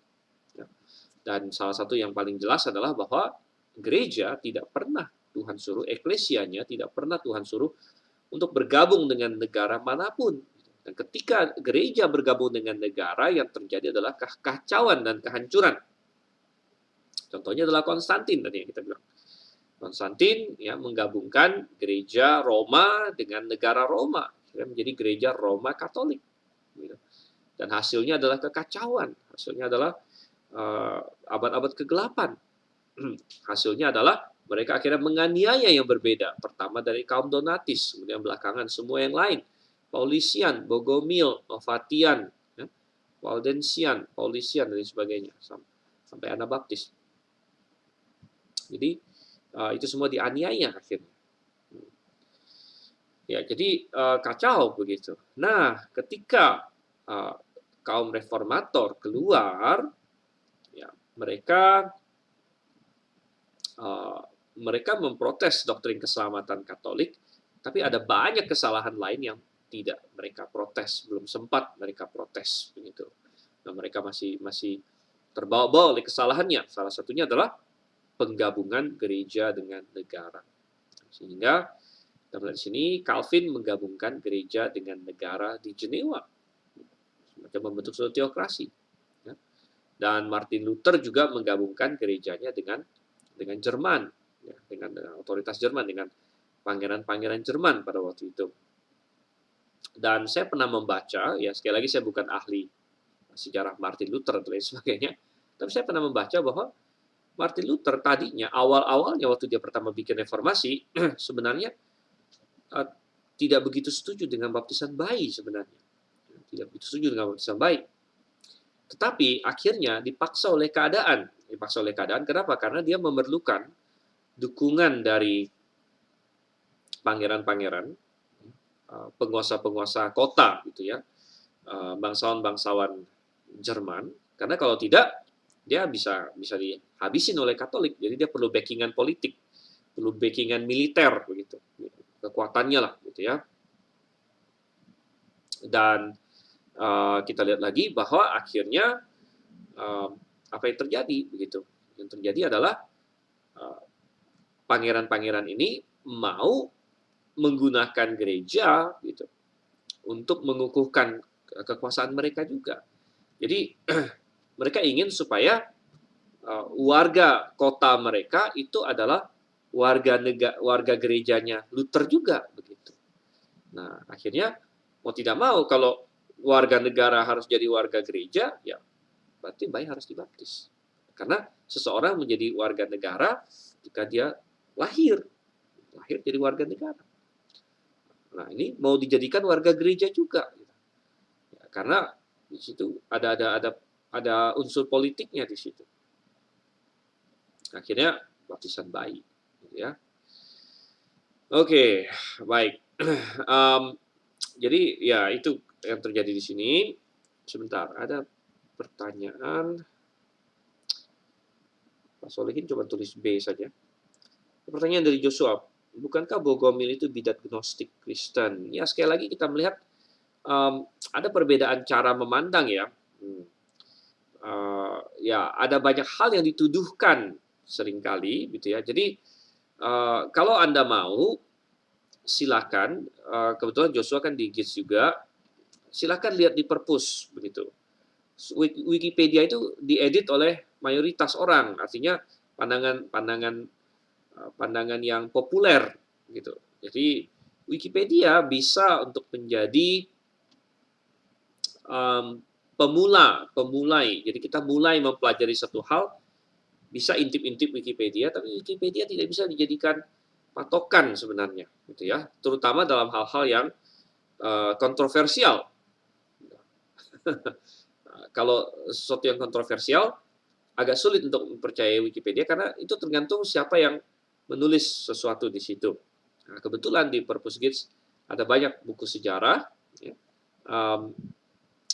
Dan ada tentang Bogomil, ada segala macam. Bahkan kalau mau saya ada bentuk PDF-nya juga ya, sejarah-sejarah baptis ya, bagi yang mau ya bisa saya bagikan PDF-PDF yang ini ya, yang berguna gitu.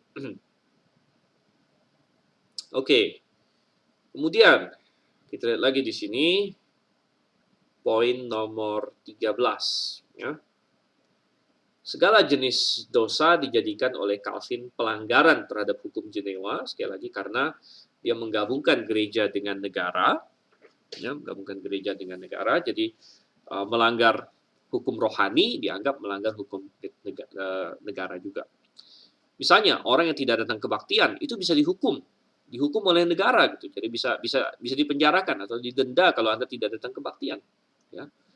Bahkan yang bicara atau main-main dalam kebaktian, wah ini sebenarnya sih dari sudut pandang seorang gembala bagus juga gitu ya. Bayangkan kalau di gereja, saya ada yang ketangkep main HP atau apa, wah dikasih hukuman atau lain sebagainya. Tapi kalau zaman sekarang ya orangnya kabur gitu kan. Orangnya kabur. Tapi zaman itu nggak bisa kabur gitu. Anda nggak datang kebaktian, hukumannya lebih berat lagi. Karena Anda itu sekali lagi menggabungkan gereja dengan negara di situ. Seorang tukang cukur yang dianggap membuat tata rambut kurang sopan dihukum sebagainya ya. Jadi ini kita melihat ada semacam teokrasi di situ.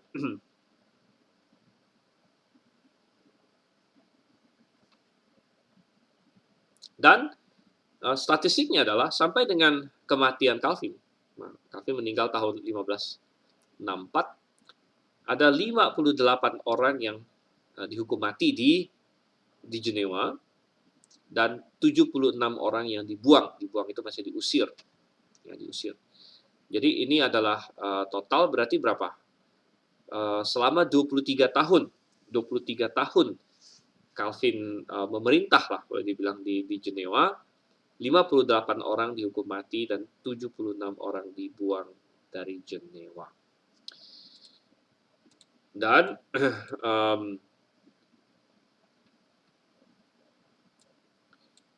Pak Solehin bilang boleh tambah sejarah gereja baptis. Maksudnya tambah apa, Pak? Tambah pelajarannya atau tambah apa nih? Ya, biasanya kalau di GITS yang mengajar sejarah baptis adalah ini ya, Gembala Arifan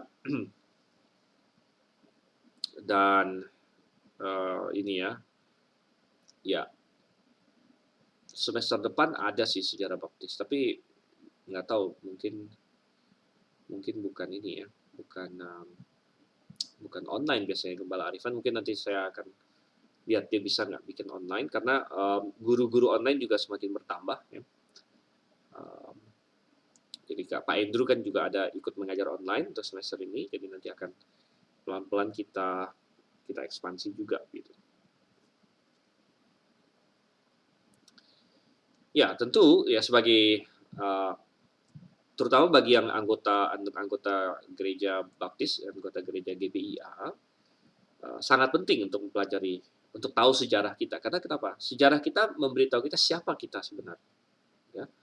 Dan saya sangat menyayangkan bahwa banyak orang baptis yang tidak tahu sejarah baptis, bahkan tidak tahu sama sekali sejarah baptis. Jadi ya, padahal itu sebenarnya sangat penting ya untuk mengetahui siapa kita. Dan ada banyak gereja hari ini yang tidak mau lagi pakai nama baptis, walaupun akarnya baptis, gereja yang akarnya baptis, tapi akhirnya mereka bilang nggak usah lagi pakai nama baptis, sehingga ada yang pakai community church dan sebagainya. Nah, ini juga disayangkan karena mereka berarti tidak paham sejarahnya, sejarah kenapa ada nama baptis itu ya. Nah, jadi itu disayangkan. Jadi memang sangat penting sekali. Oke, kemudian kasus penganiayaan yang paling terkenal di dalam ini Jenewa sana adalah pembakaran terhadap seorang yang namanya Michael Servetus. Ya, dan biasanya orang Calvinis paling tidak suka membahas ini. Dan kadang-kadang mereka paling sensitif juga. Ya. Jadi kalau kita singgung Servetus, dia udah marah duluan gitu. Ya, tapi ya gimana ya? Servetus ini memang salah satu hal yang terjadi dalam sejarah gitu. Dan dia dihukum di Jenewa dengan dukungan penuh Calvin. Artinya Calvin sangat mendukung dia, bahkan Calvin mengusahakan dia dihukum gitu. Jadi kadang-kadang pihak Calvinis ingin membebaskan Calvin dengan berkata bahwa yang menghukum mati Servetus itu adalah ini Dewan Kota, katanya. Dewan Kota, iya benar sih. Tapi jangan lupa bahwa di dalam tatanan Jenewa, gereja dengan kota itu menjadi satu, bahkan kota itu sebenarnya di bawah pengaruhnya gereja sebenarnya. Gitu. Lagi pula, Servetus bukan dihukum mati karena dia curi barang, karena dia bunuh orang, dia dihukum mati karena dianggap penyesat. Gitu. Nah, dianggap penyesat berarti kesalahannya kesalahan gerejawi sebenarnya. Ya. Nah, Servetus memang sesat dalam beberapa hal, ya. Tapi kita bilang Calvin juga salah, juga ada kesesatannya tersendiri, begitu. Dan tahun 1546, Calvin menulis kepada temannya Farel, nah ini kita mengutip, "If he comes here, if my authority is worth anything, I will never permit him to depart alive." Jadi semua apologet Calvinis yang ingin mencoba untuk memutihkan Calvin, ya, kata-kata Calvin sendiri yang berkata bahwa kalau Servetus sampai datang ke Jenewa, if my authority is worth anything, kalau otoritas saya ada gunanya, katanya, saya tidak akan mengizinkan dia pergi hidup-hidup, begitu. Dan ini terjadi karena mereka banyak berdebat, ya, berdebat melalui tulisan waktu itu, berdebat macam-macam, ya. Ya, jadi kesalahan Servetus yang utama adalah dia tidak percaya Tritunggal, dia non-Trinitarian. Tetapi ada hal-hal lain lagi, ya. Misalnya, oke, coba kita lanjutkan lagi ya. Servetus akhirnya mengunjungi Jenewa tanggal 13 Agustus 1553 dan ditangkap. Jadi nggak tahu kenapa Servetus kok, dia sebenarnya bukan mau ke Jenewa, dia mau pergi ke tempat lain. Tapi lewat Jenewa, dan lewat Jenewa dia berpikir, mungkin dia pikir nggak ada yang akan kenal saya. Ingat waktu itu kan bukan zaman Facebook, zaman WhatsApp gitu kan, bisa lihat fotonya semacam. Nggak akan ada yang kenal saya. Jadi dia pikir dia akan stop di Jenewa, ya, Tapi rupanya ada yang mengenali dia dan menunjuk bahwa inilah Servetus, gitu kan? Dan ditangkap di situ. Ya. Dan ada dua tuduhan yang diajukan pada Servetus. Pertama adalah dia non-trinitarian, dia tidak percaya Tritunggal, dan dia menentang baptisan bayi, begitu. Nah, non-trinitariannya adalah kesesatan dia, tapi menentang baptisan bayi ini benar kita bilang. Ya, jadi dari dua tuduhan yang dituduhkan pada Servetus, satunya memang salah, satunya memang kesesatan, satunya itu bukan kesesatan. Ya. Jadi, nah, kita lihat di sini ya, menentang baptisan bayi. Nah, Servetus mengatakan bahwa baptisan bayi adalah ciptaan iblis. Kita sebagai kaum baptis juga percaya, memang benar seperti itu. Ya. Nah, Calvin menulis tanggal 20 Agustus, jadi 1 minggu setelah Servetus ditangkap, I hope that the verdict will call for the death penalty. Dia berharap bahwa Servetus akan dihukum mati. Dan tanggal 26 Oktober, konsil memutuskan hukuman bakar. Gitu. Oke. Jadi berarti bahwa ya kita bilang ya Calvin ya di sini dia memainkan peran yang sangat penting. Ya. Otoritas dia, lihat ya, dia berkata bahwa if my authority is worth anything, I will never permit him to depart alive. Otoritas dia, perdebatan dia dengan Servetus dan sebagainya, akhirnya membuat Servetus dihukum mati begitu di sini. Nah, ada yang berkata bahwa ada yang berkata begini, kita tidak boleh katanya mengukur Calvin dengan standar hari ini, ya karena kalau hari ini tentu tidak ada orang yang dibunuh karena kesesatan, ya. Tapi kita harus mengukur berdasarkan standar zaman itu, dan standar zaman itu kata mereka, argumen mereka, standar zaman itu penyesat itu semua memang dibunuh begitu. Jadi maksudnya mereka ingin berkata bahwa Calvin sekedar melakukan apa yang dilakukan oleh kebanyakan orang, kebanyakan pihak pada zaman itu. Ya kita bilang itu adalah alasan yang sangat lemah ya. Artinya itu sama saja berkata saya boleh bunuh orang karena banyak orang lain juga bunuh orang begitu. Itu sama saja dengan misalnya sedang terjadi kerusuhan, lalu kita bilang saya ikut menjarah karena orang sekeliling saya ikut menjarah, gitu kan? Nah, jadi orang rame-rame masuk supermarket jarah, yaudah, ya saya ikut jarah. Lalu ditanya kenapa kamu menjarah? Ya jangan hakimi saya berdasarkan standar lagi nggak ada kerusuhan. Waktu itu kan lagi ada kerusuhan, jadi saya ikut menjarah. Tidak bisa begitu. Kita bilang bahwa ada orang-orang yang memang menganiaya penyesat, yaitu siapa? Yaitu Katolik. Ya, Katolik yang paling parah memang. Tapi Calvin kan katanya keluar dari Katolik. Ya. Calvin sudah mengatakan dia percaya bahwa Katolik salah dan lain sebagainya. Tetapi kenapa dia masih mengikuti ini perilaku Katolik dalam hal ini begitu?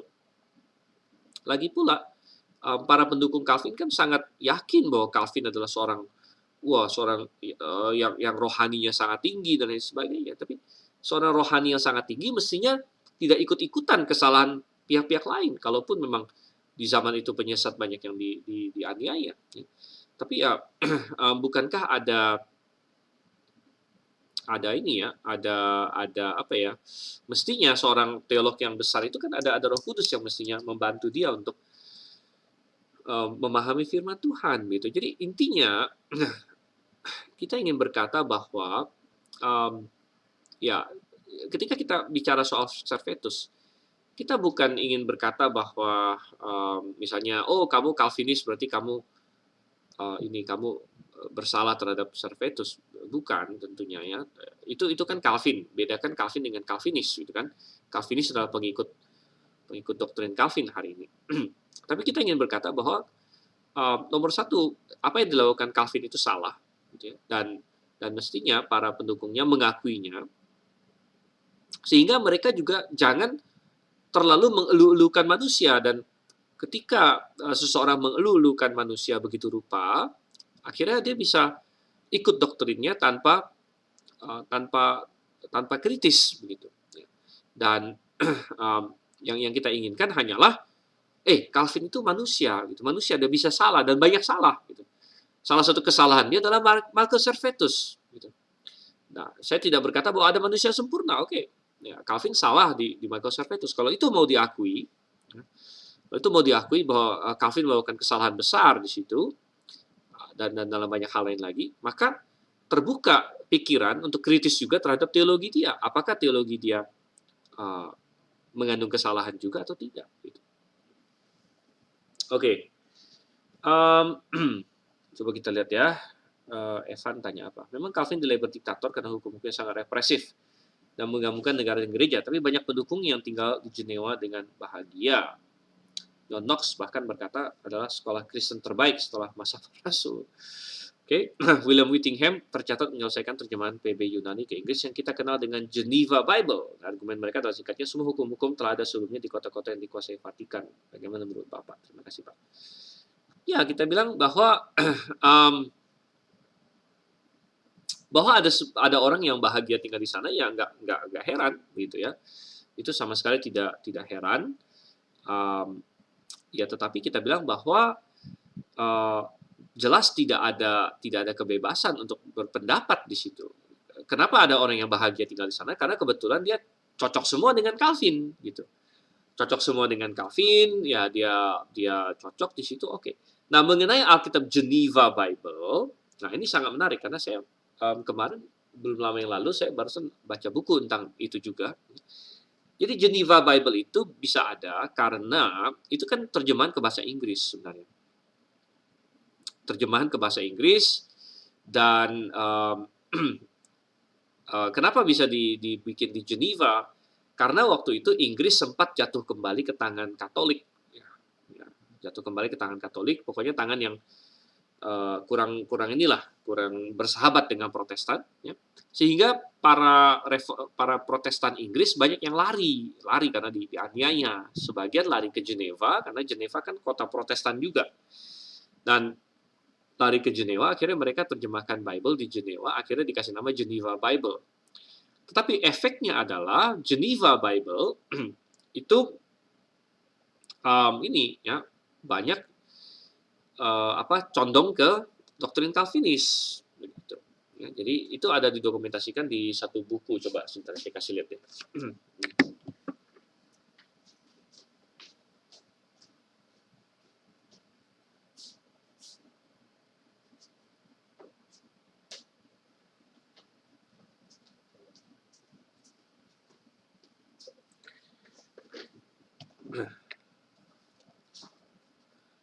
Oke, ini ya. Jadi judulnya The Calvinistic Past We Trace. Ini saya beli second karena kayaknya dia nggak cetak lagi ya. Dan dia ada bahas ya pengaruh Calvin terhadap macam-macam hal, dan dia ada bahas juga masalah penerjemahan Alkitab Geneva gitu. Di situ jadi ini ya, sangat menarik di sini. Oke.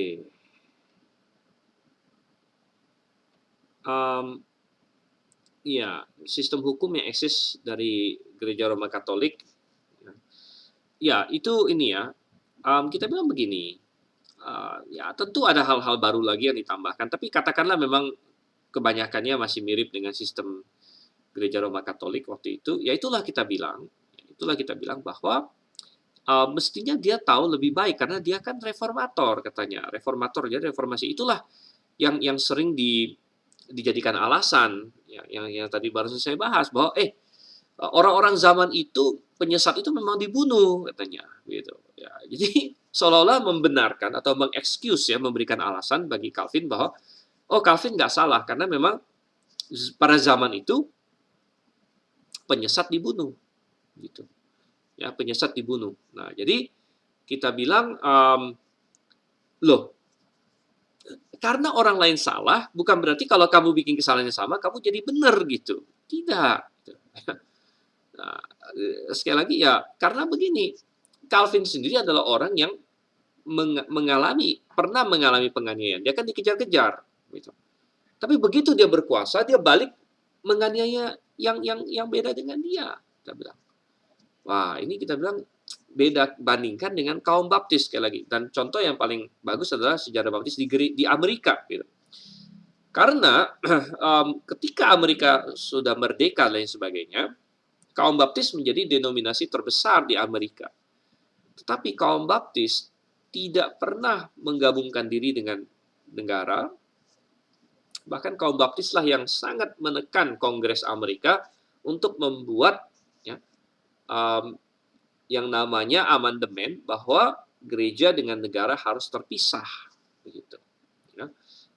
Jadi kita bilang di situ, um, ya itu tidak membenarkan apa yang dilakukan oleh Calvin. Ya. Pak Sunaryo bertanya, Servetus bukannya ditenggelamkan di sungai? Tidak, dia dibakar. Ya, dia dibakar. Dan ada ceritanya lagi di situ. Ada ceritanya lagi yang sering dipakai oleh Calvinis. Ya, dia bilang sebenarnya Calvin itu Calvin itu kasihan sama Servetus. Jadi Calvin meminta Servetus dihukum penggal saja katanya.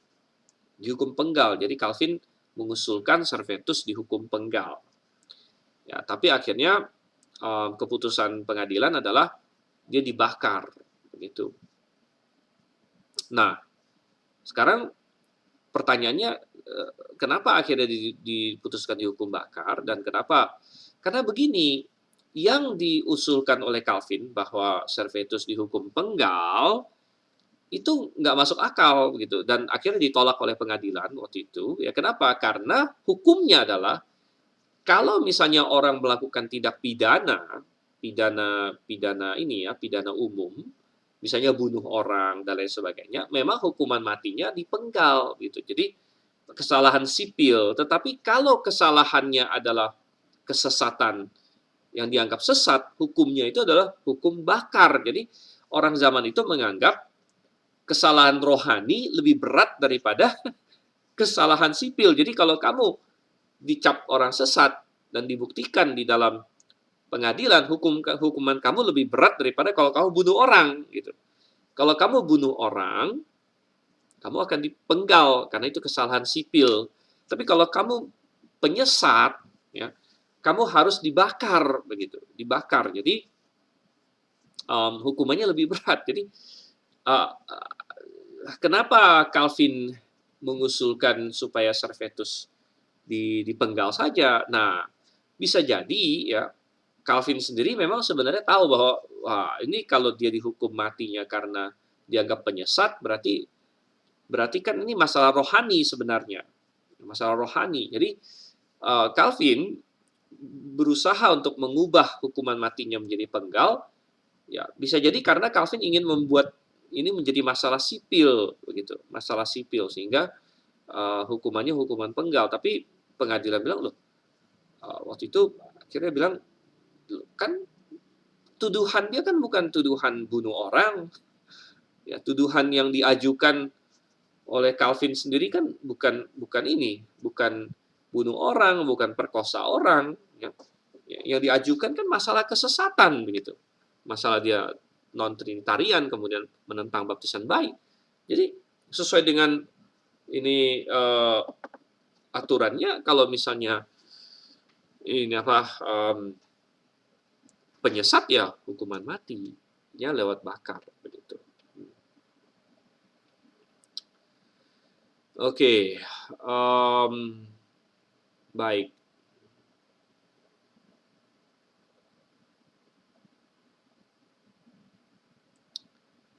Ya ada percaya begini. Oke. Richard bilang sama seperti orang yang tuduh penyihir. Oke, baik benar. Ya.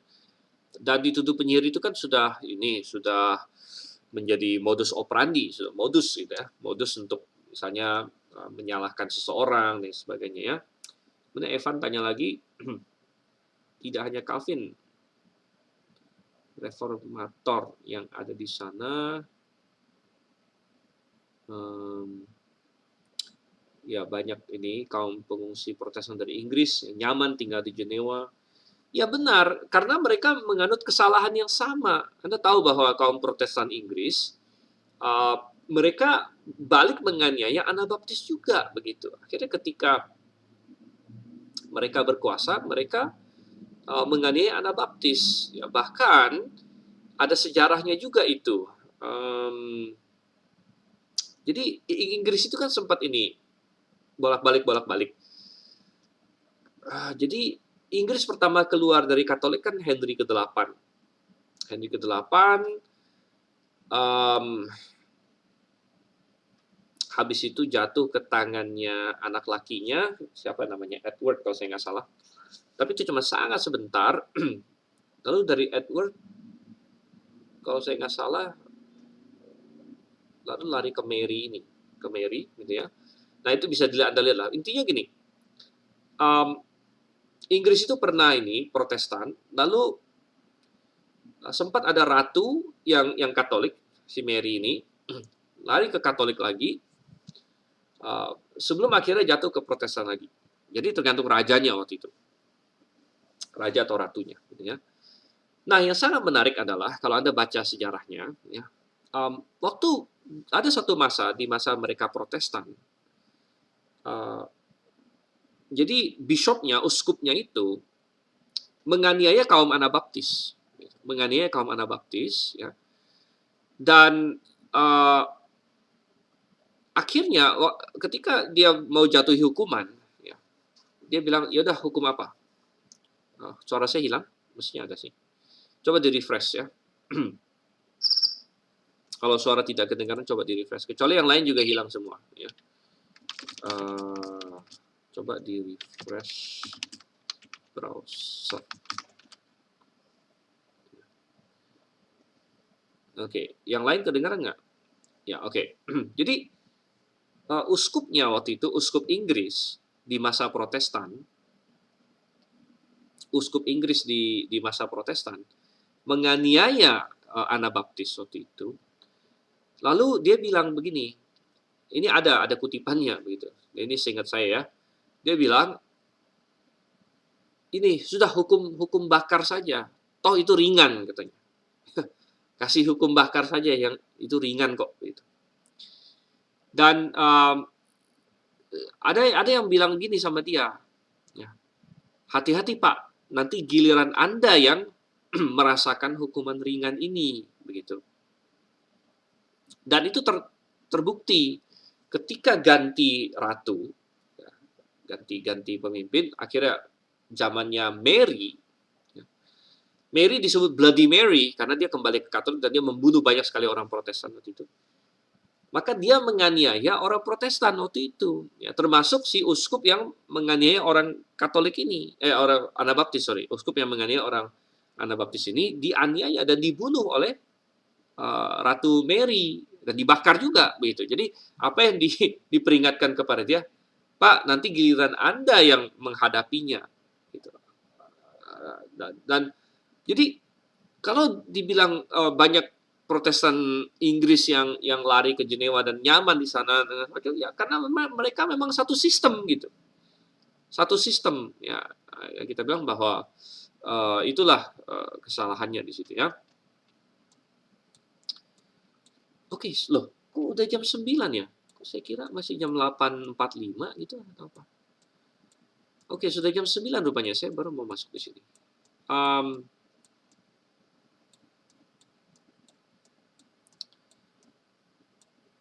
Oke, baik. Ya, saya rasa kita akan stop sampai di sini. Kalau begitu, kita stop sampai di sini. Dan tadinya saya mau kuis ya, kuis untuk ini, tapi kayaknya agak tanggung. Jadi kuisnya kita tunda lagi deh. Ya. Kuis kita tunda lagi sampai nanti kita selesai yang ini, yang masalah sejarah ini. Oke, baik. Ya, kalau gitu kita akan tutup dalam doa dan kita bersatu dalam doa. Terima kasih Tuhan, Kau sertai kami dengan baik dan kami telah belajar banyak hal dan kiranya Engkau yang tuntun kami kepada kebenaran-Mu terus-menerus dan sertai kami Tuhan.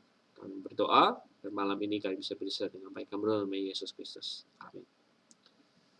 Oke, baik. Kalau begitu, sampai di sini dulu. Kita akan ketemu lagi minggu depan. Bagi yang ikut kelas biologi, berapa banyak? Sebagian ya ikut kelas biologi. Untuk Kamis ini kita libur ya. Kamis ini kita libur. Ya karena ini tahun baru Tionghoa. Jadi Kamis malam ini ya kita libur untuk yang ikut biologi. Baik. Sampai ketemu Maranatha.